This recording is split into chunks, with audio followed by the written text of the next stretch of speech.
ओम श्री गुरुवे नमः। ओम श्री गुरुवे नमः। ओम श्री गुरुवे नमः। आदरणीय मित्रों, स्वर विज्ञान पे हम पिछले सावन के महीने से निरंतर चर्चा कर रहे हैं। करीब करीब 40 से अधिक हमारी चर्चाएं वीडियो के माध्यम से YouTube पर इस चैनल पर अपलोड हो चुकी है। जितना थोड़ा सा मुझे अनुभव था, मैंने पूरा प्रयास किया है कि मैं वह अपना अनुभव आपसे बांटूं। इस पूरी सीरीज में बहुत बार बहुत सी बातें दोहरानी पड़ी हैं। उसके कारण है उसके कारण यही है कि जब तक हम पिछली कुछ बातों की पुनरावृत्ति नई बातों के साथ नहीं करते हैं, तब तक वह विषय नए मित्रों को समझ नहीं आता है। इस कारण से ही इतने अधिक वीडियो अपलोड हुए हैं इस चैनल पर स्वर विज्ञान से संबंधित। आज स्वर विज्ञान से संबंधित इस चैनल पर यह हमारी अंतिम चर्चा है और बहुत ही महत्वपूर्ण चर्चा है। दो तीन बातें मैं आज की इस चर्चा में उठाना चाहता हूं। यदि बहुत लंबी चर्चा नहीं हुई तो इसी चर्चा में हम उन सभी बातों पर प्रकाश डालेंगे। नहीं तो अधिक से अधिक एक चर्चा हमारी और हो सकती है इस चर्चा के अतिरिक्त स्वर विज्ञान से संबंधित। इस चर्चा के उपरांत अवेकनिंग इनर सेल्फ चैनल पर आप एक अति महत्वपूर्ण सीरीज देखेंगे। यूं तो बहुत से ज्ञानियों ने उस विषय पर प्रकाश डाला है, लेकिन मेरे भी कुछ अनुभव हैं। जब मैं अपने अनुभवों के साथ उस सीरीज पर चर्चा आपसे करूंगा तो मैं समझता हूं कि आप भगवान शिव जो मां पार्वती से कह रहे हैं उसको शब्द से समझ पाएंगे। और उस सीरीज का जो नाम होने वाला है वह है विज्ञान भैरव तंत्र। विज्ञान भैरव तंत्र में मां पार्वती से भगवान शिव ने 108 ध्यान की विधि कही है। उन सभी 108 ध्यान की विधियों पर हम चर्चा करेंगे। प्रत्येक विधि अति से महत्वपूर्ण है। 108 विधि क्यों कही? क्योंकि मनुष्य सभी एक स्वभाव के नहीं है। किन्हीं को कोई विधि रुचेगी और किन्हीं को कोई विधि रुचेगी। इस कारण से भगवान शिव ने 108 ध्यान की विधियां विज्ञान भैरव तंत्र में मां पार्वती से कहनी पड़ी। आदरणीय मित्रों, यूं तो विज्ञान भैरव तंत्र की पुस्तकें आपने पढ़ी होंगी। विज्ञान भैरव तंत्र की बातें करते हुए भी आपने ज्ञानी जनों को सुना होगा। लेकिन मैं जो चर्चा करने वाला हूं विज्ञान भैरव तंत्र पे, वह अनूठी होगी। एक एक हमारी चर्चा वीडियो के रूप में जो आपके समक्ष आने वाली है वह आपको झकझोर देगी।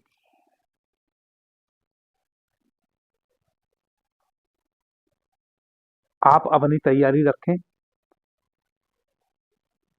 आने वाले सप्ताह से हम विज्ञान भैरव तंत्र पे इस चैनल पर चर्चा करने वाले हैं। आप सुनने की तैयारी रखें और मेरा वादा है कि पहली चर्चा से लेके और अंतिम चर्चा तक आपको प्रतिदिन एक नया अनुभव होगा, यह मेरी गारंटी है। और जो संवेदनशील मित्र हैं और जिनकी ध्यान साधना में थोड़ी भी रुचि है, थोड़ी सी भी, जिन्होंने कभी ध्यान साधना नहीं की है लेकिन ध्यान साधना में रुचि रखते हैं, विज्ञान भैरव तंत्र की 108 विधियों पर चर्चा पूरी होते होते वह साधना की ज्ञान गंगा में ऐसे गोते लगाएंगे, ऐसे गोते लगाएंगे कि कोई भी व्यक्ति यह नहीं कह पाएगा कि मैं नहीं जानता हूं, मुझे अनुभव नहीं हुआ। चर्चा के अंत अंत तक सभी डूब जाने वाले हैं उस शिवलोक में, उस ब्रह्मलोक में। सभी उसका आनंद उठाने वाले हैं, केवल मुझे सुनकर नहीं, अपने अनुभव से। सभी को अनुभव हो जाने वाले हैं अंतिम चर्चा तक। तब आप कह सकेंगे, जैसा कि मैंने अभी कहा, कि जो शास्त्रों में लिखा है और जो ज्ञानियों ने कहा है वह मेरा भी अनुभव है, आप यह कह सकेंगे। अभी जब आत्मा परमात्मा की बात चलती है तो आप मानसिक रूप से जानते हैं कि आत्मा अमर है, आत्मा का अनुभव नहीं है। वह 108 चर्चा पूरी होते होते आपको आत्मा का अनुभव होगा। अब आप केवल मानसिक रूप से नहीं जान रहे होंगे, आप अपने अनुभव से भी जान रहे होंगे। यह हमारी चर्चा आगे होने वाली है। परसों यानी कि 4-6 दिन पहले हमने एक बहुत महत्वपूर्ण चर्चा की थी स्वर विज्ञान सीरीज में, और कल भी हमने अति महत्वपूर्ण चर्चा की है स्वर विज्ञान सीरीज में। कैसे एक स्त्री और पुरुष के बीच में कभी भी अप्रेम की स्थिति ना बने। आदरणीय मित्रों, किसी भी परिवार की जो धुरी होती है वह स्त्री और पुरुष दोनों होते हैं। ऐसा समझे कि स्त्री और पुरुष रेल की वे दो पटरी हैं जिनके बिना रेल पटरी पे चल नहीं सकती।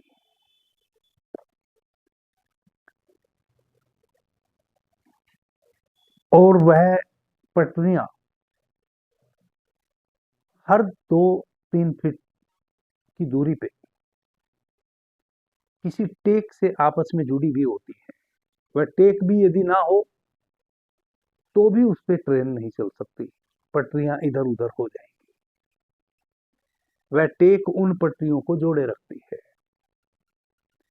वैसे ही कल का जो विषय हमने उठाया था, बहुत कम मित्रों ने उस विषय को देखा है, क्योंकि चर्चा लंबी है, 1 घंटे की है, लेकिन अति महत्वपूर्ण है। उस चर्चा को जो भी मेरे चैनल से जुड़े हैं निश्चित रूप से आप सुने, और सुने ही नहीं, कल की उस चर्चा को कैसे एक स्त्री और पुरुष आपस में मतभेदों को समाप्त कर सकते हैं, प्रेमपूर्ण जी सकते हैं, और प्रेमपूर्ण अवस्था में कैसे वह अपनी जीवन यात्रा को सुखमय बना सकते हैं, बिना किसी तनाव, बिना किसी दुख के।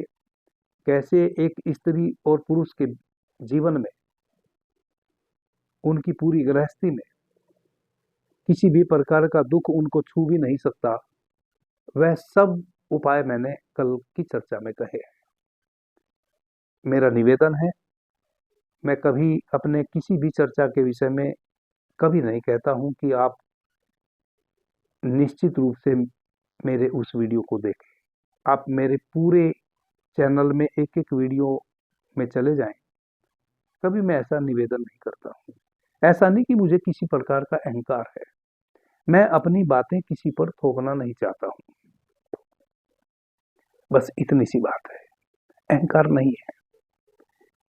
आप अपनी स्वेच्छा से ही सब चीजों को देखें, वीडियो को लाइक करें, सब्सक्राइब करें, आगे किसी से शेयर करें, वह केवल और केवल आपकी अपनी निजता और स्वतंत्रता हो, ऐसा मैं चाहता हूं। क्योंकि जितनी भी बातें हम कर रहे हैं इस चैनल पर, वह आप स्वतंत्र कैसे हों, किसी भी प्रकार का दुख कलेश आपके जीवन में ना हो, आप स्वतंत्रता से अपने जीवन को यापन करें, उसी का तो पूरा का पूरा हमारा श्रम है, उसी के लिए तो मैं श्रम कर रहा हूं, उसी की तो सब चर्चाएं हो रही है। फिर मैं आपको नाहक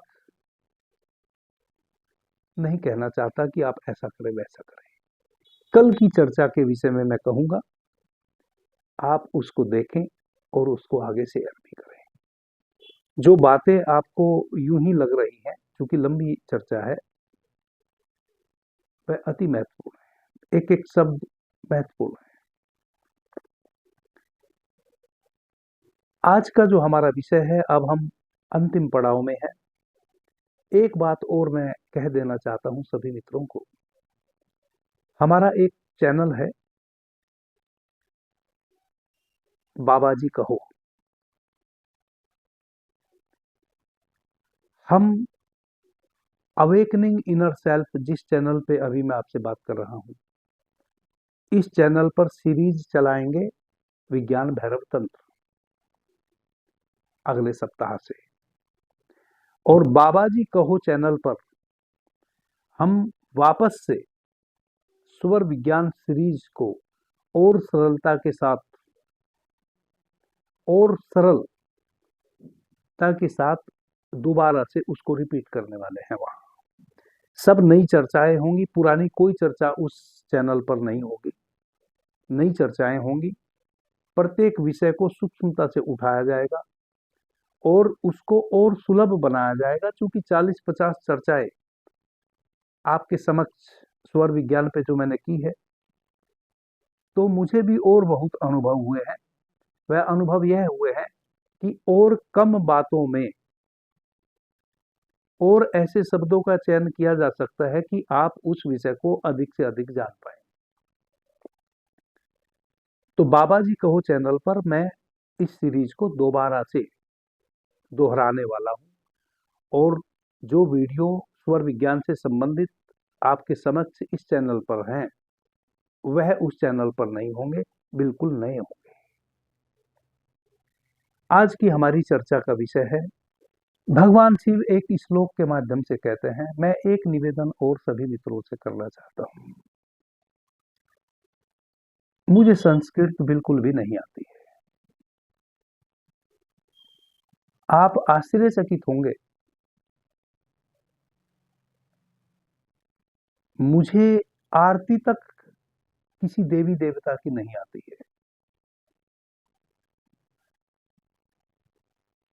मुझे ना संस्कृत आती है। तो संस्कृत के जो श्लोक हैं, वह मैं नहीं कह पाता हूं। मेरा इन सब चीजों में बिलीव नहीं है। मेरा बिलीव है टू द पॉइंट, उस सार सूत्र में। वही मैंने अपने जीवन में साधा है। यदि मैं भाषा सीखने लग जाता, तो कितनी भाषाएं हैं, किन किन भाषाओं को मैं सीखूं, और सीख के करना भी क्या है। मैं तो आपको बता दूं कि मैं तो ध्यानी हूं। मैंने तो 35 वर्षों तक गहन ध्यान किया है, साधना की है, और जो भी मुझे अनुभव है वह मेरी साधना से, गहन ध्यान से है। मैंने पोथी पुथंगे भी बहुत अधिक नहीं पढ़े हैं। अपने गुरुओं से जो मुझे सीखने मिला, उसका जो फिर मैंने स्वाध्याय किया, ध्यान किया, साधना की, ध्यान और साधना के क्रम में समझने की कोशिश की, जो मेरे गुरुजन ने कहा वही फिर मेरे अनुभव में भी आने लगी बातें, यही मेरा ज्ञान है। मैंने किन्हीं भी चीजों को मानसिक रूप से जानने की कोशिश नहीं की। 40-50 वीडियो लगभग स्वर विज्ञान से संबंधित 2 प्ले लिस्ट है इस चैनल पर। शिव सर्वोदय विज्ञान नाम से एक प्ले लिस्ट है और श्वासों का महाप्रयोग नाम से एक प्ले लिस्ट है। करीब करीब 50 चर्चाएं हमारी वीडियो के रूप में दोनों प्ले लिस्ट में उपलब्ध है। लेकिन मैंने मित्रों के कमेंट के माध्यम से यह पाया कि सभी मित्र सुनते जरूर है, लेकिन समझना चाहते हैं केवल मानसिक रूप से। अभी कोई वीडियो सुनेंगे, यदि आपने अभी मुझे सुना है तो आप ये मुझे कैसे लिख के भेज सकते हैं कि मैंने तो अभ्यास किया लेकिन कोई लाभ नहीं हुआ। यह बताएं कि हम क्या करें, हम ऐसा करें, वैसा करें, कैसा करें। तो मैं यह समझ पाया और मैं अपनी साधना के अनुभव से भी यह बात जानता हूं, क्योंकि अपने साधना के शुरुआती जीवन में मैंने भी यह सब भूलें की हैं। मेरे प्रश्नों के पिटारे होते थे मेरे पास और मैं अपने गुरुओं के पास उस पिटारे को लेके बैठ जाता था।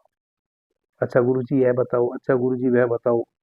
गुरुजी एक बात बताते, मैं फिर उसमें एक नया प्रश्न इकट्ठा कर लेता कि पीछे तो आपने ऐसा कहा था और ऐसा करूंगा तो फिर वैसा होगा, उसका क्या? यानी कि अमरूद खाऊंगा बुखार हो जाएगा तो फिर उसका क्या? अरे अमरूद तो खाओ। अमरूद जिस कारण से खा रहे हो उस कारण को तो दूर करो, बुखार की चिंता मत करो। बुखार को क्यों जबरदस्ती ढो के ला रहे हो? तो मुझे मेरी अपनी यह समझ है और मैं चूंकि यह बात इस कारण से भी दोहरा रहा हूं कि मुझे सुनने वाले जो मित्र हैं वे समझदार हो जाएं इस विषय पर। कभी भी मानसिक रूप से चीजों को समझने की कोशिश न करें। समझे तो मानसिक रूप से ही, लेकिन जब एक बात को आपने सुना और उसमें फिर आपने 10 क्वेश्चन पैदा कर दिए, इसको कहते हैं कि आप केवल मानसिक रूप से समझना चाह रहे हैं। यदि आपने कोई बात किसी से सुनी और आपकी उसमें रुचि है, आप अभ्यास करें। अभ्यास करने के क्रम में जो तकलीफें आएंगी, जो समस्याएं आएंगी, उनसे जो प्रश्न खड़े होंगे वह आप प्रश्न करें। उसका उत्तर आप उस व्यक्ति से जरूर जानना चाहें जिसके माध्यम से आप उस अभ्यास को करने लगे हैं, जिससे प्रेरित होकर। यदि केवल मानसिक रूप से समझते रहे तो सभी लोग जानते हैं कि आत्मा अमर है। सभी अपने गार्जियन से बचपन से ही सुनना शुरू कर देते हैं कि शरीर मरता है, आदमी आत्मा तो मरती नहीं, आत्मा तो अमर है। लेकिन इस बात को लगभग लगभग सभी दोहराते हैं, सभी। और जितनी अधिक मात्रा में इस बात को दोहराया जा रहा है उतने ही कम लोगों को इस बात का अनुभव है कि आत्मा अमर है। और जब तक हमें अनुभव ना हो कि आत्मा अमर है, तब तक मानसिक रूप से इस जानकारी का कोई मायने मतलब नहीं है कि आत्मा अमर है। प्रत्येक चीज जीवन में वैसी ही है। मेरा अनुरोध है, यदि आपकी किसी विषय में रुचि है, उस विषय को किसी के माध्यम से, किसी से प्रेरित होके आप सुन के और अपनी रुचि के अनुसार उसमें आगे बढ़ना चाहते हैं, तो अभ्यास करें। अभ्यास करने के क्रम में निश्चित रूप से प्रश्न खड़े होंगे। उन प्रश्नों का उत्तर भी फिर आप जानें, क्योंकि प्रश्न खड़े होंगे, उत्तर नहीं मिला तो समस्या आ जाएगी। यह उचित है। लेकिन केवल प्रश्न पे प्रश्न, प्रश्न पे प्रश्न खड़े करते चले जाना, यह केवल मानसिक रूप से समझना है। और ऐसे लोगों के मुझे कोई तकलीफ नहीं है, लेकिन ऐसे जो भी मित्र हैं उनको बहुत नुकसान हो जाएगा। और मैं तो यदि कुछ बात आपसे कर रहा हूं तो आपको नुकसान पहुंचाने के लिए नहीं कर रहा हूं, आप अधिक से अधिक लाभान्वित हो उसके लिए कर रहा हूं। उसमें ही मेरा आनंद भी है। आपको नुकसान हो जाएगा, क्योंकि मानसिक रूप से जब आप समझना शुरू कर देंगे तो तार्किक बन जाएंगे आप, अनुभव आपके नगण्य होंगे। और यदि आप तार्किक बन जाएं, अनुभव नगण्य हो, तो जीवन व्यर्थ गया। कम से कम जिन विषयों को लेके आप तार्किक बन गए हैं, उन विषयों को तो आप जीवन पर्यंत कभी भी जान नहीं पाएंगे। यह आपका नुकसान हो गया। भगवान शिव मां पार्वती से कहते हैं कि हे देवी, इस गुड ज्ञान को जो जान लेता है, जो इसका स्वाध्याय करता है, जो इसका अनुभव करता है, बल्कि अनुभव करता है, और यहां तक कहते हैं कि जो स्वर विज्ञान को प्रतिदिन पठन पाठन करता है, वैसे व्यक्ति के सभी शोक और संताप, किसी भी प्रकार के दुख विपत्तियां समाप्त हो जाती हैं, और उसके मनवांछित इच्छाएं पूरी होने लग जाती हैं। ऐसा भगवान शिव एक श्लोक में मां पार्वती से कह रहे हैं। अब इसका क्या मतलब है कि जो मनुष्य भगवान शिव के द्वारा बताए हुए इन श्लोकों को जानता है, इनका पठन पाठन करता है, अब इन श्लोकों का अर्थ गलत लगाने की अत्यधिक संभावना है। 99.9% जो साधक हैं, जो जिज्ञासु हैं, और वह स्वर विज्ञान की पुस्तक खरीद के ले आते हैं, पढ़ते हैं, उसका अध्ययन करते हैं, वह विचल जाते हैं, वह पथ भ्रष्ट हो जाते हैं। पथ भ्रष्ट का गलत अर्थ मत लगा लेना। यानी कि जब हम किसी कार्य को करते हैं, जब किसी चीज को साधते हैं, इसका मतलब हम पथिक बन गए उसके, हमने एक रास्ता अपने लिए चुन लिया। और यदि उस रास्ते के कीड़े कांटे और उस रास्ते का अनुभव ना हो कैसे चलना है, और उस रास्ते का पहले से अनुभव ना हो, कहाँ पेड़ होगा कि छाया में सुस्ताएंगे, कहाँ पानी मिलेगा, कहाँ बैठ के भोजन करना है, कहाँ भोजन उपलब्ध होगा, और आप उस रास्ते पे निकल जाए तो बड़ी मुसीबत हो जाएगी। फिर आप पथ भ्रष्ट हो जाएंगे, यानी कि आप उस पथ को छोड़ देंगे और उससे अलग हो जाएंगे कि मरना नहीं है, यह पथ हमारे योग्य नहीं है। इसी प्रकार से स्वर विज्ञान के जो श्लोक हैं, इसको बड़े बिरला ही लोग समझ पाते हैं। लाखों करोड़ों लोग अध्ययन करते हैं, उनमें से कोई एक या दो इस रहस्य को जान पाते हैं। मैं लाखों करोड़ों की बात कर रहा हूं। लाखों करोड़ लोग अध्ययन करते हैं स्वर विज्ञान का, लेकिन कोई एक या दो ही स्वर विज्ञान के इस रहस्य को जान पाता है। अब भगवान शिव कहते हैं कि जो योगी, जो मनुष्य, जो साधक, जो पथिक स्वर विज्ञान के इन श्लोकों का उच्चारण करता है, पठन पाठन करता है, वैसा योगी, वैसा मनुष्य सभी प्रकार के दुखों से, सभी प्रकार की व्याधियों से दूर हो जाता है, मुक्त हो जाता है। उसके जीवन में किसी भी प्रकार का दुख, संताप, कष्ट नहीं रहता, और वह अपने मन वांछित जीवन पर्यंत लाभ प्राप्त करता है।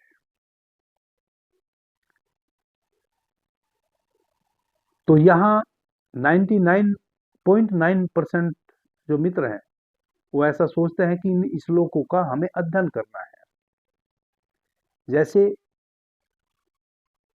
99.9% लोग भगवद गीता के श्लोकों को प्रतिदिन पढ़ते हैं कि भगवान कृष्ण अर्जुन को क्या कह रहे हैं।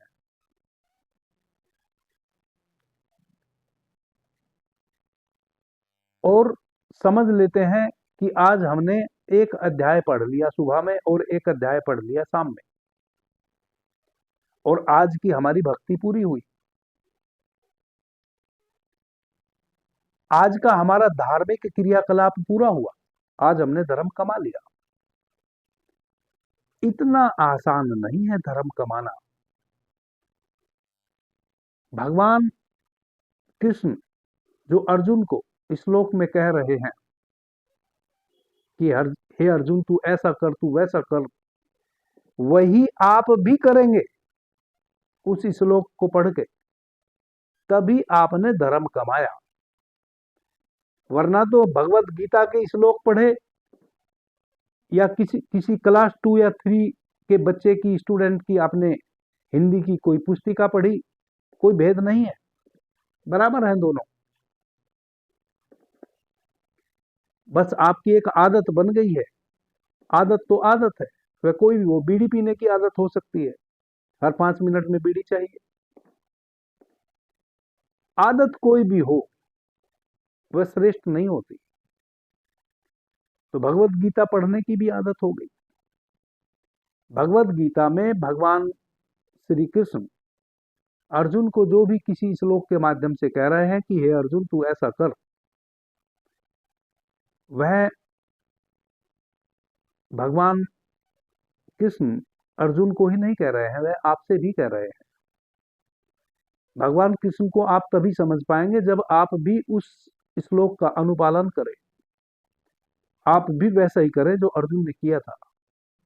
आप भी उसी रूप में उस श्लोक का अर्थ समझें और अपने जीवन में उसको उतारें, ढालें और अभ्यास में लग जाएं। तो वैसे ही स्वर विज्ञान के जो श्लोक हैं उनको भी आप दोहरा सकते हैं। इस प्रकार से आप गलत अर्थ लगा सकते हैं इन श्लोकों का। नहीं, भगवान शिव कह रहे हैं कि जो इन मेरी कही हुई बातों को ध्यान से सुनेगा और एक एक बात को सुनने के बाद स्वाध्याय करेगा, यानी कि साधेगा, अपने जीवन में उतारेगा एक एक श्लोक में कही गई बात को, वह इसको धारण करेगा, स्वर विज्ञान को प्रतिपल अपने भीतर उतारेगा, वैसा मनुष्य के जीवन में किसी भी प्रकार का दुख संताप कभी नहीं आता और वह मनवांछित फल को प्राप्त कर लेता है। आगे भगवान शिव कहते हैं, स्वर ज्ञानम भवेदस्य लक्ष्मी पद तले भवेत सर्वत्र च शरीरे अस्पि सुखम तस् सदा भवेत। भगवान शिव मां पार्वती से कह रहे हैं इसी श्लोक में, जो स्वर का सम्यक ज्ञान प्राप्त करता है उसके चरणों में, उसके चरणों की दासी लक्ष्मी बन जाती है और वह सदा आनंदातिरेक में जीता है, सदैव आनंद को प्राप्त होता है। उसके जीवन में किसी भी प्रकार का दुख संताप नहीं होता, वह सदैव आनंद में अपने जीवन को यापन करता है। कौन? जिसने सम्यक ज्ञान स्वर विज्ञान का साध लिया हो, वैसा साधक सदैव आनंदातिरेक में जीता है, उसके जीवन में आनंद के अतिरिक्त और कुछ भी नहीं होता। और वैसा व्यक्ति, वैसे साधक, वैसे योगी पुरुष चरणों में दासी बनकर सदैव लक्ष्मी विराजमान रहती है। यहां लक्ष्मी से मतलब भगवान शिव का भगवान विष्णु की पत्नी माता लक्ष्मी से नहीं है। यहां लक्ष्मी से मतलब है शुभता से। वैसे व्यक्ति के जीवन में कभी भी अशुभ नहीं कर सकता। वैसा व्यक्ति की हमेशा श्री श्री श्री, वह हमेशा श्री बना रहेगा, वह हमेशा ऊंचे पद पे रहेगा। लक्ष्मी यानी कि धन्य धान्य की उसके जीवन में कभी कोई कमी नहीं होगी। वह आनंदातिरेक में निरंतर वास करेगा। कौन? जिसने स्वर विज्ञान का सम्यक ज्ञान प्राप्त कर लिया हो। सम्यक ज्ञान का क्या मतलब है? सम्यक ज्ञान का मतलब है तराजू का पलड़ा ना इधर ना उधर, एकदम समतुल। सम्यक का मतलब है कोई अति नहीं। जैसे कई मित्र कहते हैं ना कि हम तिथि के अनुसार अपने स्वर को देखें, कि दिन के अनुसार अपने स्वर को देखें, कि तत्व के अनुसार अपने स्वर को देखें।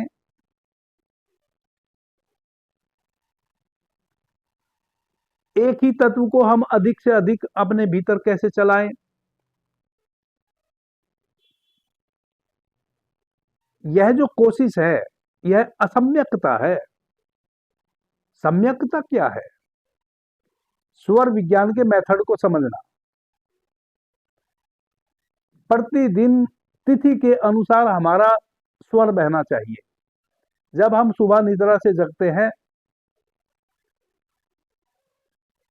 और हम प्रतीक्षा करते हैं सूर्य के उदय होने की, और जैसे ही सूर्य की पहली किरण पृथ्वी पे पड़ती है उस समय हम अपने स्वर को देखते हैं कि हमारा कौन सा स्वर चल रहा है, तिथि के अनुसार चल रहा है कि नहीं चल रहा है। एक महीने में 2 पक्ष होते हैं, कृष्ण पक्ष और शुक्ल पक्ष। 15 दिन का कृष्ण पक्ष होता है और 15 दिन का शुक्ल पक्ष होता है। प्रत्येक महीने में एक बार पूर्णिमा आती है और एक बार अमावस्या आती है।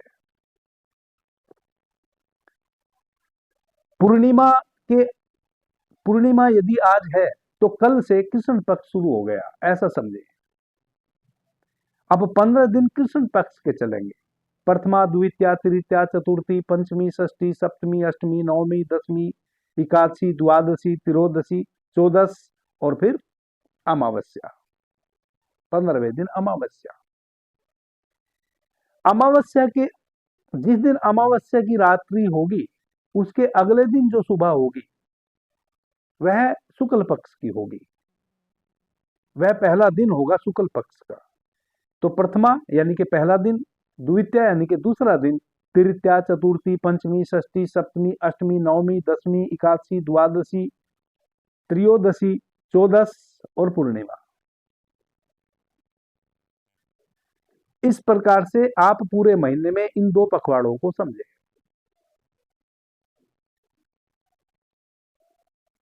शुक्ल पक्ष के जो पहले 3 दिन हैं उसमें सूर्योदय के समय आपका चंद्र स्वर चल रहा होना चाहिए। उसके बाद चौथे, पांचवें, छठे दिन आपका सूर्य स्वर चल रहा होना चाहिए। 7वें, 8वें और 9वें दिन फिर आपका चंद्र स्वर चलना चाहिए। इस प्रकार से 3 दिन आपका चंद्र स्वर चलेगा, 3 दिन आपका सूर्य स्वर चलेगा, फिर 3 दिन आपका चंद्र स्वर चलेगा और फिर 3 दिन आपका चंद्र स्वर चलेगा पूर्णिमा तक। यह इस प्रकार से 3-3 दिन में आपके स्वर चेंज होते रहेंगे। कब? सुबह सूर्योदय के समय। अब कई मित्र के सामने यह भी परेशानी आ जाती है कि जब हम सूर्योदय के समय अपने स्वर को देखते हैं तो क्या पूरा दिन शुक्ल पक्ष की प्रथमा, द्वितीया, तृतीया में चंद्र स्वर ही चलता रहना चाहिए? नहीं। सुबह में जब सूर्य का उदय होता है उस समय केवल आपको देखना है कि आपका चंद्र स्वर चल रहा है कि नहीं।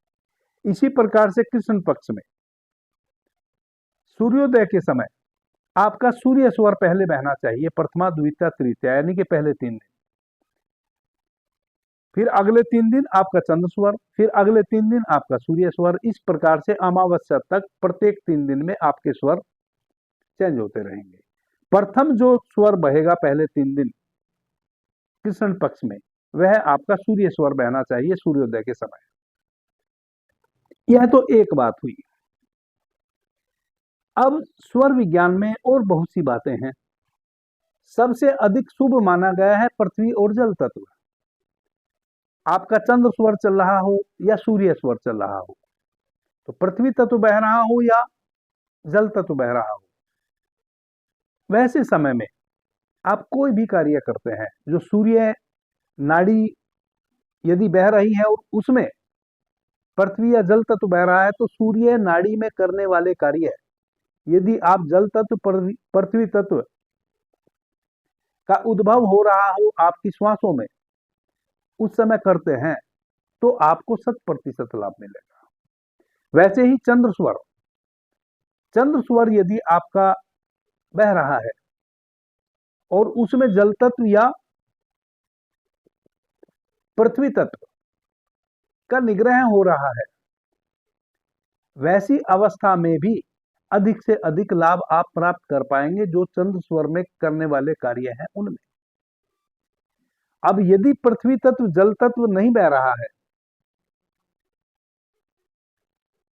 और आपको जल तत्व पृथ्वी तत्व का अनुभव करना नहीं आता है, तो कम से कम इतना तो करें कि तिथि के अनुसार अपने स्वर को चलाएं, और तिथि के अनुसार स्वर चलेंगे तो लगभग लगभग आपके जीवन में अधिक से अधिक आप सुख प्राप्त कर पाएंगे।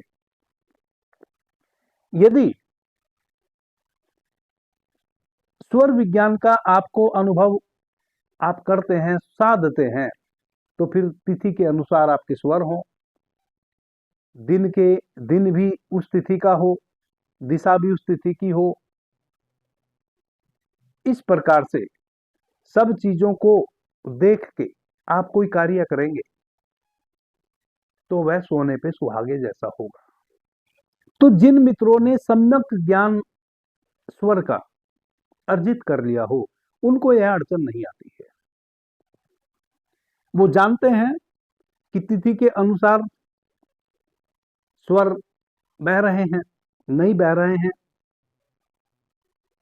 तो वह नाड़ी शोधन विधि का अभ्यास करते हैं, अपनी नाड़ी को शुद्ध करते हैं और उनके तिथि के अनुसार स्वर चलने लगते हैं।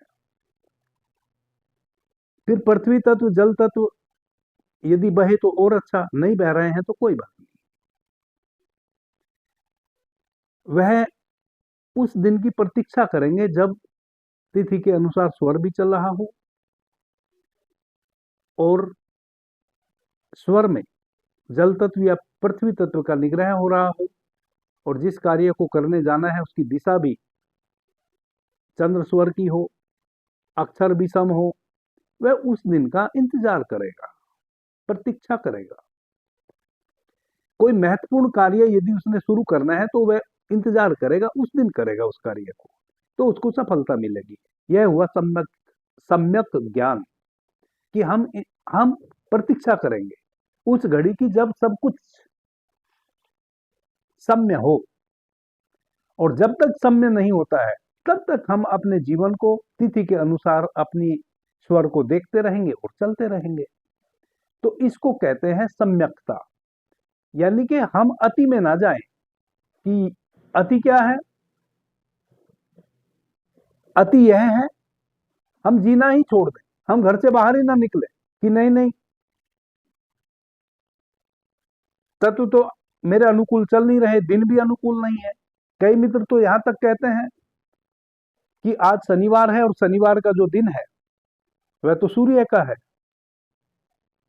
लेकिन पक्ष शुक्ल पक्ष चल रहा है, तो उसमें हमारा चंद्र स्वर चलना चाहिए। तिथि प्रथमा द्वितीया या तृतीया है, तो अब हम क्या करें? हम पक्ष के हिसाब से, तिथि के हिसाब से अपने स्वर को देखें या दिन के हिसाब से देखें? यही असम्यक ज्ञान है, यही असम्यकता है। बार बार मैं भी इस बात को दोहराया हूं कि वह संयोग कभी बनेगा जब आपके तिथि के अनुसार स्वर भी चल रहे हों, दिन भी हो उसी स्वर से संबंधित, और दिशा भी उसी स्वर से संबंधित हो जिस दिशा में आपने कार्य करने जाना हो। वह कभी संयोग बनेगा, उसकी हम प्रतीक्षा कर सकते हैं, और उसकी प्रतीक्षा हम तभी कर सकते हैं जब हम अपनी श्वासों के प्रति संवेदनशील हो, वरना तो ऐसी घटना घटेगी और आपको पता भी ना चलेगा, आपको पता भी ना चलेगा। आप अपनी श्वासों के प्रति संवेदनशील हो, एक दिन पूरे एक वर्ष में 2-3 बार ऐसी घटना घटती है, 4-6 बार भी घटती है, जब आपका स्वर भी सूर्य या चंद्र हो और उसी स्वर के अकॉर्डिंग दिन हो, उसी स्वर से जुड़ी हुई दिशा हो, जो आपने कार्य करना है, जो आपने मन में ठाना है, और अंक भी हो, सब कुछ उस, और तत्व भी हो, पृथ्वी या जल तत्व, ऐसा 4-6-10 बार होता है पूरे वर्ष में। वैसे दिन की आप प्रतीक्षा करें, कोई भी नया कार्य उस समय शुरू करें आप, नहीं तो अपना प्रतिदिन की जो आपका जो जीवन है, उसको आप तिथि के अनुसार अपने स्वर को देखें और 2-3 चीजों का पालन करें। जब सुबह में उठें बिस्तर से, तो उसी पग को आगे बढ़ाएं जो आपका उस समय स्वर चल रहा हो। जब भी कोई कार्य करें, उसी हाथ से करें और उसी पैर को आगे बढ़ाएं। जैसे अभी मैं कुर्सी पे बैठा हूं और मुझे अपने मुख्य द्वार तक जाना है, तो सबसे पहले मैं कुर्सी से उठने से पहले देखूंगा मेरा कौन सा स्वर सक्रिय है। सूर्य स्वर सक्रिय है, तो मैं पहले अपना दाहिना पैर आगे बढ़ाऊंगा और अपने मुख्य द्वार तक पहुंचूंगा। अब यदि मुझे वहां किसी का स्वागत करना है, किसी से हैंडशेक करना है, कोई आया है उसको रिसीव करना है, तो मैं देखूंगा कि मेरा कौन सा स्वर चल रहा है, उसी हाथ का इशारा करके मैं उसको भीतर बुलाऊंगा। वैसे आप प्रतिदिन इन छोटी छोटी चीजों का अनुपालन करेंगे तो आपके जीवन में सुख ही सुख उपजेगा। और जब कभी ऐसा संयोग बने कि स्वर के साथ साथ तत्व भी स्वर के अनुसार बह रहे हों और दिन तिथि सब कुछ स्वर के अनुसार हो, उस दिन कोई भी जो नया काम आपने शुरू करना है, जो ठाना हुआ है, जो आप प्रतीक्षा कर रहे थे, उसको शुरू करें। आप उस कार्य में दिन दूना रात चौगुना आप वृद्धि करते चले जाएंगे। यह हुआ सम्यक ज्ञान स्वर का। आगे भगवान शिव कहते हैं, प्रणव सर्व वेदा नाम ब्राह्मणा नाम रविर यथा मृत्यु लोके तथा पूज्य स्वर ज्ञानी पुमानपि। भगवान शिव कह रहे हैं कि जिस प्रकार से ओम, जो प्रणव मंत्र है, ओमकार, ओम की ध्वनि, ओम, वह सभी वेदों में पूजनीय है, मान्य है।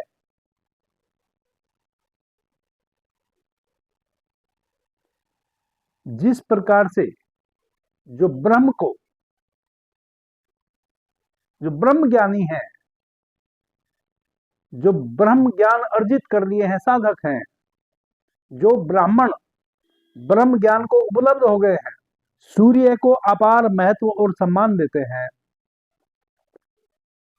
उसी प्रकार इस संसार में स्वर योगी, जो स्वर का ज्ञाता है, जिसने स्वर ज्ञान को अर्जित कर लिया है, इस भर संसार में स्वर योगी का उसी प्रकार से सम्मान होता है जिस प्रकार से हमारे वेद प्रणव मंत्र जो ओम है वह सम्माननीय है।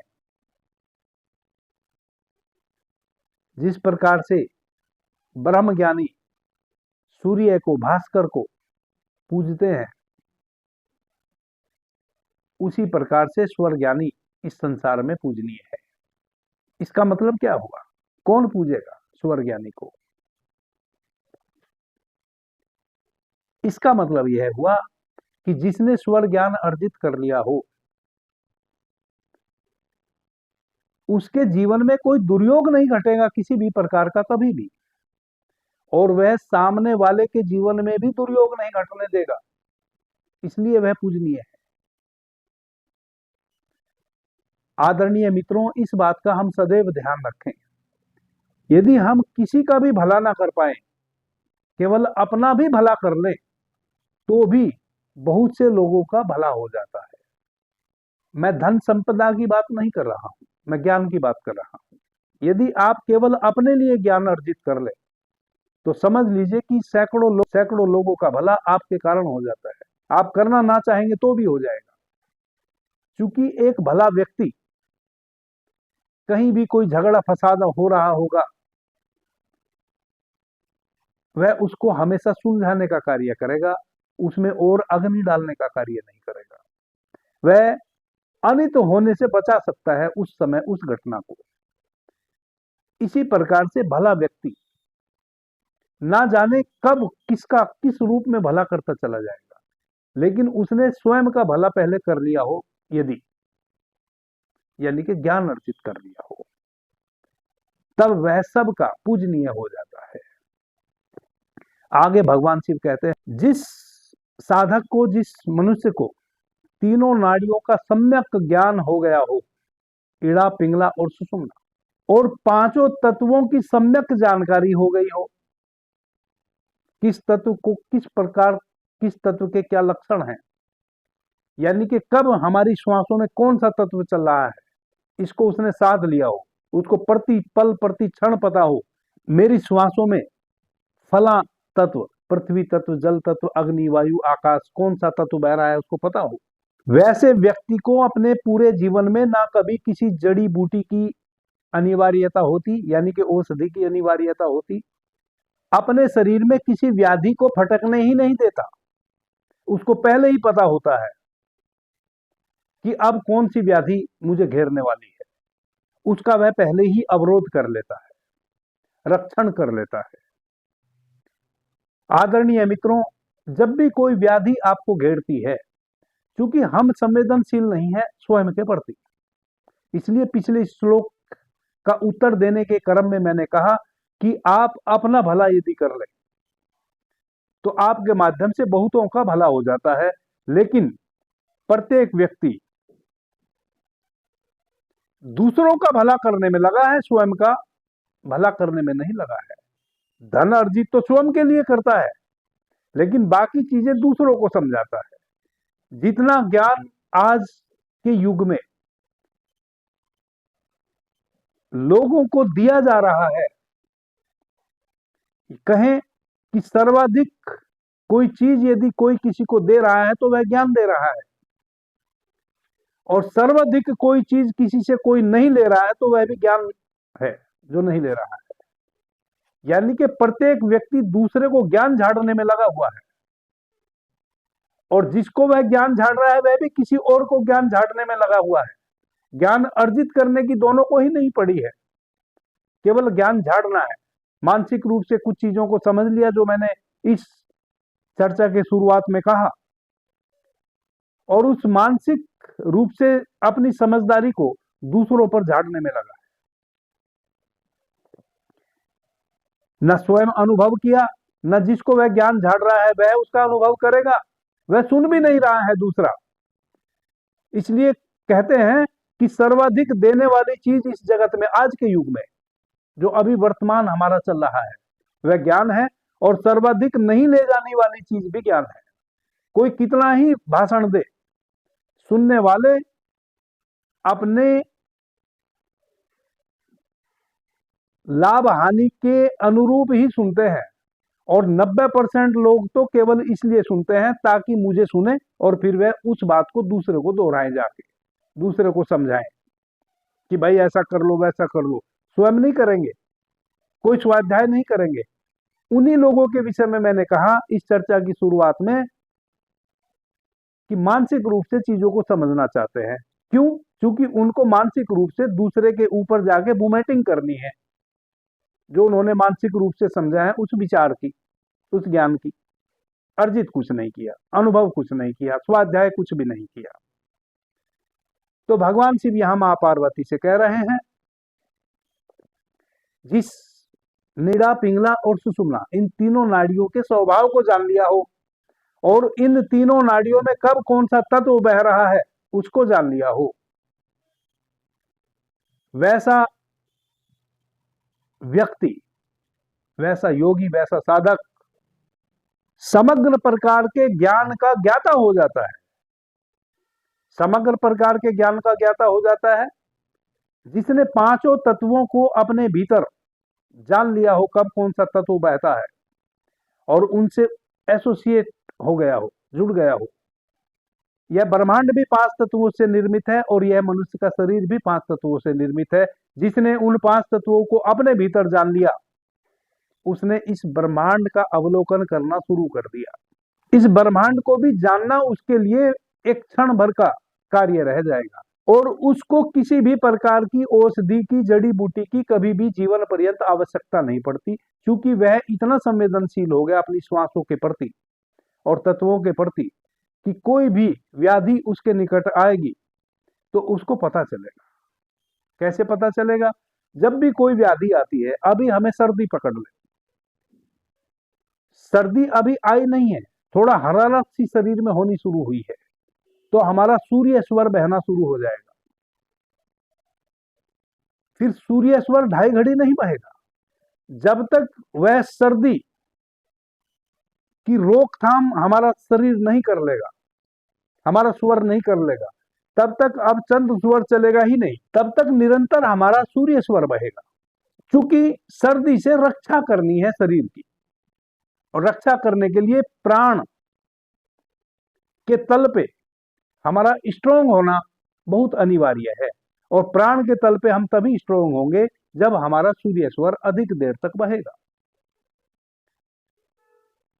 तो जिन्होंने अपने तत्वों का और अपनी तीनों नाड़ियों का ज्ञान कर लिया है, वह उसमें बाधा नहीं डालेंगे। अभी आप उसमें बाधा डाल देंगे, आपको चूंकि सदा नहीं, आपको सर्दी की एक स्थिति बन रही है भीतर, आपका सूर्य स्वर बहना शुरू हो गया अधिक देर तक, स्वर विज्ञान का जो ज्ञाता है वह देखेगा कि 2.5 घड़ी से अधिक मेरा सूर्य स्वर बह रहा है। जैसे ही उसको यह ज्ञात होगा कि 2.5 घड़ी से अधिक मेरा सूर्य स्वर बह रहा है, वह समझ जाएगा कि सर्दी से संबंधित, यानी कि मेरे शरीर का टेम्परेचर गिर रहा है, मुझे कोई ऐसी व्याधि लगने वाली है जो फ्लू हो, इन्फ्लुएंजा हो, जुकाम हो, खांसी हो, सर्द गर्म जिसको हम कहते हैं, नाक से पानी बहने लगता है या शरीर कपने लगता है, रोआ फट जाता है, ठंड लगती है, शरीर सिहरने लगता है, वैसी बहुत प्रकार की ऐसी व्याधियां हैं जिनमें शरीर में सिहरन होती है पहले। उसके बाद जितने भी प्रकार के वात रोग हैं, गठिया है, साइटिका है, अर्धांग वात, पूर्णांग वात, लकवा इत्यादि, ये तब तक आपके शरीर में प्रवेश नहीं करेंगे जब तक आपको, आपकी देह, आपका जो शरीर है, इसमें सिहरन पैदा होकर बुखार नहीं आएगा, तब तक यह कोई भी बीमारी आपको पकड़ नहीं सकती है, जितनी भी वात व्याधि है। तो आपका सूर्य स्वर सक्रिय हो जाएगा। लेकिन चूंकि आप अपने स्वर के प्रति सचेत नहीं हैं, आपको अनुभव नहीं है, आप अपने स्वर का कोई अनुभव नहीं रखते, ना आपको तत्वों की पहचान है, जब आपके शरीर में इस प्रकार की स्थिति बनेगी तो आपका सूर्य स्वर बहेगा और अग्नि तत्व चलेगा। वैसी अवस्था में आप स्नान करने चले जाएंगे, कोई ठंडी चीज खा लेंगे, जैसे ही आप कोई ठंडी चीज खा लेंगे, आपका फिर चंद्र स्वर शुरू हो जाएगा।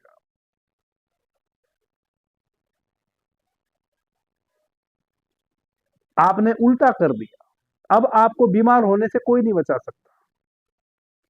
स्वर ज्ञान का जो ज्ञाता है वह इस प्रकार से बीमारियों से बचता है। अब कई मित्र कहते हैं कि गुरुजी फला बीमारी हो गई है, क्या स्वर विज्ञान के माध्यम से इस बीमारी को ठीक किया जा सकता है? नहीं किया जा सकता। स्वर विज्ञान का जो ज्ञाता है, स्वर विज्ञान का जो साधक है, वह बीमारी को अपने शरीर में आने नहीं देता है। यदि आ गई है तब आपको औषधि का सेवन करना पड़ेगा, स्वर विज्ञान उसमें सहायक हो सकता है। जैसे जब भी आपके शरीर में किसी भी प्रकार का कोई कष्ट है और आपके अनुभव में आ गया है, आप देखें आपका कौन सा स्वर चल रहा है। माना कि माथे में दर्द है, पैर में दर्द है, पेट में दर्द है, या और भांति भांति की व्याधियां हो जाती हैं। जैसे ही आपको कोई व्याधि का अनुभव होता है कि मेरे शरीर में यह घटना घट रही है, मैं पीड़ित हो रहा हूं। सबसे पहले देखें आपकी कौन सी नासिका से श्वास बह रही है। यदि सूर्य नासिका से बह रही है, सूर्य स्वर आपका चल रहा है, तो आप सूर्य स्वर को बंद करें, चंद्र स्वर को सक्रिय करें। जब तक वह जो आपको फीलिंग हो रही थी दर्द की, या आप एबनॉर्मल महसूस कर रहे थे, जब तक आप नॉर्मल ना हो जाए, जब तक आप संतुलित ना हो जाए, तब तक आप अब अपने सूर्य स्वर को ना बहने दें। अभी आप केवल इतना कर सकते हैं, तो आपको बहुत बहुत लाभ मिलेगा। आप औषधि का सेवन कर सकते हैं साथ साथ, प्लस जब भी आपको कुछ भी ऐसा लगे कि एबनॉर्मल हो रहा है, सबसे पहले देखें कि कौन सा स्वर आपका सक्रिय है, उसको बंद करें, विपरीत स्वर को सक्रिय करें, और तब तक विपरीत स्वर को सक्रिय रहने दें जब तक वह अनुभव जो आपको हुआ था वह समाप्त न हो जाए। इस प्रकार से आप स्वर विज्ञान के माध्यम से लाभ ले सकते हैं। लेकिन जिनको कोई क्रोनिक व्याधि हो गई, अब किसी को गठिया हो गया, गांठ गांठ दर्द करती है, वह निश्चित रूप से जब उनको दर्द का दौरा आए, दर्द की तीव्रता बढ़े, तब देखें कि कौन सा स्वर चल रहा है, उस स्वर को बंद करें, विपरीत स्वर को चलाएं और औषधि का सेवन करें। तो निश्चित रूप से जो औषधि से अकेले आप लाभान्वित नहीं हो रहे थे, यदि स्वर विज्ञान के इस मेथड को आप जोड़ देंगे तो निश्चित रूप से आपको 2 गुना 3 गुना अधिक लाभ मिलना शुरू हो जाएगा, और ईश्वर की कृपा होगी तो आप उस रोग से मुक्त भी हो जाएंगे। यदि आप स्वर विज्ञान को साध लेते हैं, तब आपको रोग के आने से पहले ही आप उसके प्रतिरोध में खड़े हो जाएंगे। आपको पता चल जाएगा कि अब इस किस्म का रोग मुझे आने वाला है। 2 ही प्रकार के रोग होते हैं, या तो आपके शरीर का ताप बढ़ाएंगे या आपके शरीर का ताप घटाएंगे। आपके शरीर का तापमान या तो गिरेगा या आपके शरीर का तापमान उच्च होगा। कोई भी रोग हो, बुखार, सारी बीमारियां आपको बुखार से जुड़ी हुई है। या तो आपका टेम्परेचर लो होगा या आपका टेम्परेचर बढ़ेगा। एका अक्षर प्रदातारम नाड़ी भेद विवेचकम पृथ्वीयाम नास्ति यद दत्वा चारणनी भवेत। भगवान शिव कहते हैं कि हे देवी, यदि ऐसा ज्ञान से पूरित कोई महान आत्मा आपको नाड़ियों के संबंध में एक शब्द भी सिखाए, तो संसार में इससे महत्वपूर्ण और कुछ नहीं होता। तथा आप ऐसे व्यक्ति के शरण से जिसने एक शब्द भी स्वर विज्ञान का आपको सिखाया हो, कभी मुक्त नहीं हो सकते। इसी से आप समझ लें आदरणीय मित्रों, आपसे निवेदन है, आप सभी वीडियो को एक बार और पुनः देखें, सभी वीडियो का एक बार और अवलोकन करें, शब्द से समझे चीजों को, और स्वर विज्ञान को साधने की कोशिश करें, मानसिक रूप से समझने की कोशिश ना करें। इससे महान कार्य आप और कुछ भी नहीं करेंगे। पीछे कई वीडियो में मैंने चर्चा की है। भगवान शिव कहते हैं कि स्वर विज्ञान से गुड इस पूरे जगत में और कुछ भी नहीं है, और स्वर विज्ञान से महत्वपूर्ण इस पूरे जगत में और कुछ भी नहीं है। स्वर विज्ञान आपका सबसे प्यारा मित्र है, यदि आप स्वर विज्ञान को साथ लेते हैं। और आज तो भगवान शिव इस श्लोक में कहते हैं कि यदि आप सीख लेते हैं, साध लेते हैं, और अपनी साधना से साधे हुए स्वर विज्ञान का एक शब्द भी किसी और को सिखा देते हैं, तो यह इतना महत्वपूर्ण कार्य है, यह इतना महत्वपूर्ण है कि वैसे व्यक्ति का शरण आप कभी नहीं चुका पाएंगे। इतना गुड रहस है यह। आदरणीय मित्रों, मैं आज एक बहुत महत्वपूर्ण चर्चा इसी चर्चा में यह करने वाला था कि आप तत्वों की पहचान और सहज रूप से कर पाए। पीछे मैंने तत्वों की पहचान आप कैसे करें, आपके श्वास में कौन सा तत्व कब बह रहा है, बहुत सारी 8 प्रकार से मैंने तत्वों को आप पहचान सकते हैं, वैसी चर्चा पीछे कही है। आज मैं आपको और अति सूक्ष्म तत्वों को आप सहज रूप से जानने बताने वाला था। लेकिन चूंकि यह चर्चा बहुत लंबी हो गई, अब हमें एक चर्चा और करनी पड़ेगी इस संबंध में, वह हम कल करेंगे। कल हम और सहज रूप से अपने श्वासों में बह रहे तत्वों का ज्ञान हम कर लें, क्षण भर में, चलते चलते, कार्य करते करते, वैसी विधि मैं आपको बताने वाला। कल जो हम चर्चा करेंगे उसके उपरांत हम इस चैनल पर विज्ञान भैरव तंत्र की चर्चा लेकर आएंगे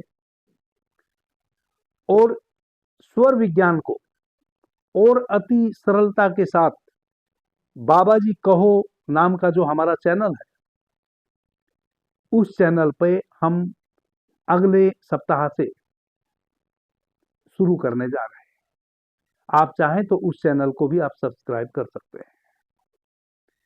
एक निवेदन और मैं करना चाह रहा था मित्रों से। हमने पीछे 10 दिन पूर्व एक बहुत सारे मित्रों के कहने पर व्हाट्सएप ग्रुप बनाया था। उस ग्रुप में देश विदेश के बहुतेरे मित्र जुड़े और मैंने पहले दिन से 10वें दिन तक प्रतिदिन यह निवेदन किया कि कोई भी मित्र ग्रुप के किसी भी व्यक्ति को पर्सनल मैसेज भेजकर परेशान ना करे, लेकिन माने नहीं। मुझे 50 ऐसी शिकायतें आ गई कि गुरुजी हमें पर्सनल नंबर पे मैसेज भेज के परेशान किया जा रहा है। परेशान किया जा रहा है इसका मतलब कोई उनसे पूछ रहा है पर्सनल नंबर पे कि आप गुरुजी से कब से जुड़े हैं या जुड़ी हैं, आपके क्या अनुभव है, जरा हमें बताओ। यह दूसरे को हरासमेंट करने जैसी बातें हैं, एक बात। दूसरी बात, जिन विषयों को हम अपने वीडियो के माध्यम से आपके समक्ष बहुत अच्छे से एक्सप्लेन कर चुके हैं, उनको बिना सुने वही प्रश्न आप उसमें पूछना शुरू कर दिए हैं, जो कि आपके प्रत्येक प्रश्न का उत्तर भली भांति मैं किसी न किसी वीडियो के माध्यम से दे चुका हूं। तो जब इस तरह की शिकायतें आने लगी, मैंने उस ग्रुप को समाप्त किया, मैंने ग्रुप को हटा ही दिया। आपको डिस्क्रिप्शन में उस ग्रुप का, जिस नंबर से वह ग्रुप बनाया था, वह नंबर आपको मिल जाएगा। बहुत अधिक आपको कोई ऐसी समस्या है, बेवजह की नहीं, मानसिक खुजली मिटाने के लिए मैं नहीं बैठा हूं किसी की भी। आपको अच्छा लगे बुरा लगे, मुझे इससे कोई मतलब नहीं। मैं साधु हूं, अपनी मर्जी का मालिक हूं, अपने आनंद में जीता हूं। ना मुझे कुछ आपसे चाहिए, ना अभी चाहिए, ना भविष्य में चाहिए। अपनी मस्ती में हूं, अपनी मस्ती में जो बांट पा रहा हूं बांट रहा हूं। आप कुछ ले पाएंगे ले लेंगे, नहीं ले पाएंगे नहीं लेंगे। आप मुझे सुनते हैं उसके लिए मैं बहुत बहुत आपका धन्यवादी हूं। जब कुछ प्राप्त हो जाता है उसको बांटने में आनंद आता है, वह आनंद मैं अपना ले रहा हूं, बांट रहा हूं। बहुत सारे मित्र हैं जिनको मेरी बातें पल्ले पड़ रही है और कई मित्र तो मेरे से भी अधिक सूक्ष्मता में प्रवेश कर गए हैं स्वर विज्ञान की। मुझे बड़ा अच्छा लगता है। तो मैं कहना चाहूंगा कि मैं किसी की मानसिक खुजली मिटाने के लिए नहीं हूं, कभी नहीं मिटाऊंगा। सीधी सपाट बात है, आपको समझ आती हो अच्छा, ना आती हो तो अच्छा।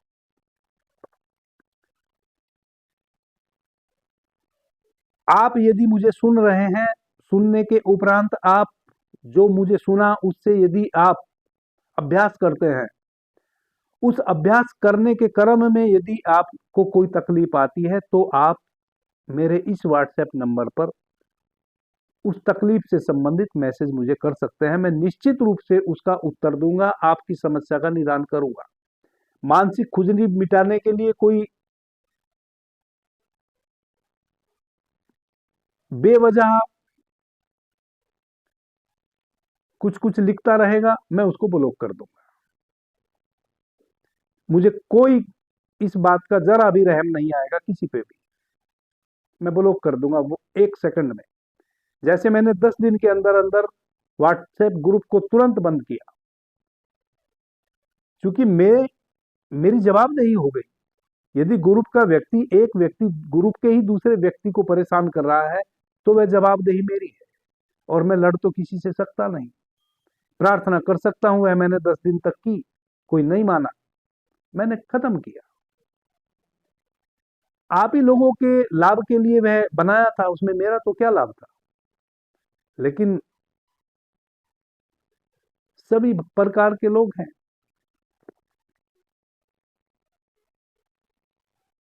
अवेकनिंग इनर सेल्फ नाम से हमने एक व्हाट्सएप चैनल भी बना रखा है।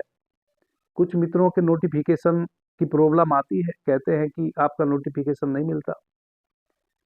उस चैनल को आप सब्सक्राइब कर सकते हैं, वहां से आपको प्रतिदिन नोटिफिकेशन मिलते रहेंगे। और फरवरी में एक हमारा प्रोग्राम होने जा रहा है, त्रिदिवसीय निःशुल्क। उस व्हाट्सएप चैनल में उसकी डेट और स्थान, वह सब, और क्या क्या सुविधाएं मैं दे पाऊंगा आपको, उसमें बता दिया जाएगा। जो मित्र मेरे से आके मिलना चाहेंगे उस समय वह आएंगे, उनका मैं स्वागत करूंगा। यह जानकारी आपको उस व्हाट्सएप चैनल पे मिलती रहेगी। अभी के लिए इतना ही। आपने मुझे ध्यान से, प्रेम से सुना, उससे मैं बहुत अनुग्रहित हूँ। सभी मित्रों को मेरा प्रणाम, धन्यवाद। हर हर महादेव।